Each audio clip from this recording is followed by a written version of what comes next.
فبأي آلاء ربكما تكذبان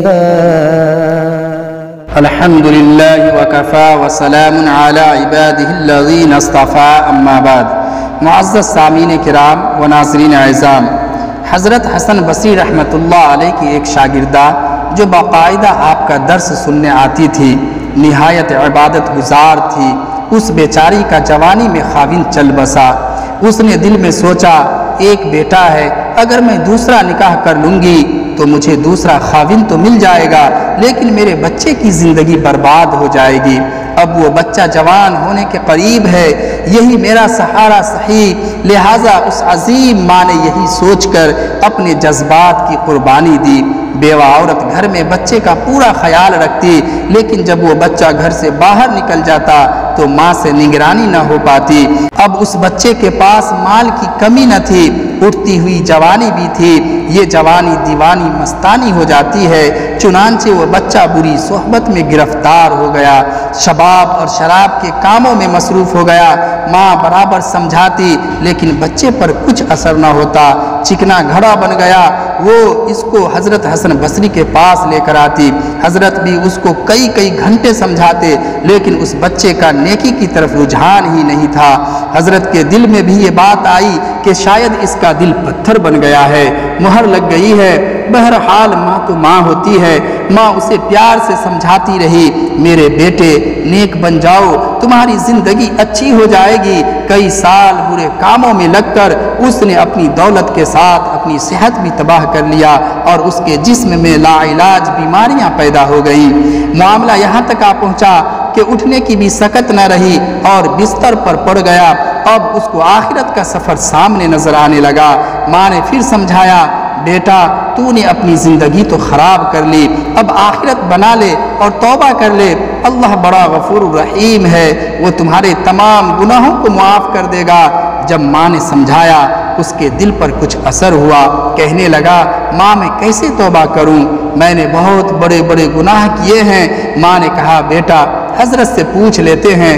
بیٹے نے کہا، ماں اگر میں فوت ہو جاؤں تو میرا جنازہ حضرت حسن پڑھائیں۔ ماں حضرت کے پاس گئی، حضرت کھانے سے فارغ ہوئے تھے اور تھکے ہوئے تھے اور درس بھی دینا تھا، اس لیے قیلولہ کے لیے لیٹنا چاہتے تھے۔ ماں نے دروازہ کھٹکھٹایا، پوچھا کون؟ عرض کیا، حضرت میں آپ کی شاگردہ ہوں، میرا بچہ اب آخری حالت میں ہے، وہ توبہ کرنا چاہتا ہے، لہٰذا آپ گھر تشریف لے چلیں۔ حضرت نے سوچا، یہ پھر دھوکہ دے رہا ہے اور میرا وقت ضائع کرے گا اور اپنا بھی کرے گا۔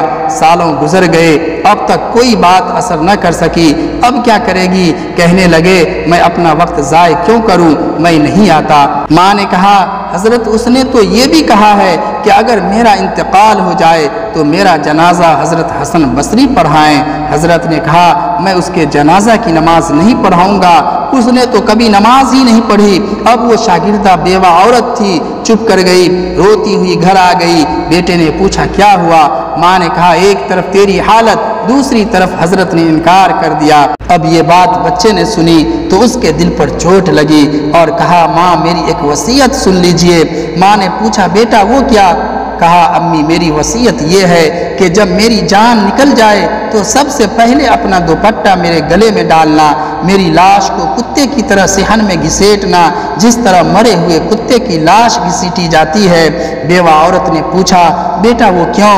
کہا، امی اس لیے کہ دنیا والوں کو پتہ چل جائے کہ جو اپنے رب کا نافرمان اور ماں باپ کا نافرمان ہوتا ہے اس کا انجام یہ ہوا کرتا ہے۔ میری پیاری ماں، مجھے قبرستان میں دفن نہ کرنا۔ ماں نے کہا، وہ کیوں؟ کہا، ماں مجھے اسی صحن میں دفن کر دینا، ایسا نہ ہو کہ میرے گناہوں کی وجہ سے قبرستان کے مردوں کو تکلیف پہنچے۔ جس وقت نوجوان نے ٹوٹے دل سے عاجزی کی یہ بات کہی تو پروردگار کو اس کی یہ بات اچھی لگی، روح قبض ہو گئی، ابھی روح نکلی ہی تھی، ماں آنکھیں بند کر رہی تھی تو دروازے پر دستک ہوئی، پوچھا کون؟ جواب آیا، حسن بصری ہوں۔ کہا، حضرت آپ کیسے؟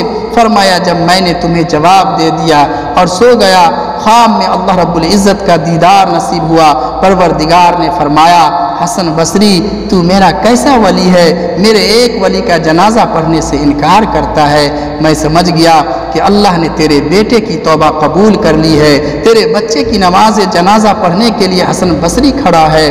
اے اللہ تو کتنا کریم ہے کہ مرنے سے چند لمحہ پہلے اگر کوئی بندہ شرمندہ ہوتا ہے تو اس کی زندگی کے گناہوں کو بھی معاف کر دیتا ہے۔ اللہ تبارک و تعالی ہم سب کو گناہوں سے محفوظ رکھے اور سچی پکی توبہ کرنے کی توفیق عطا فرمائے۔ آمین یا رب العالمین۔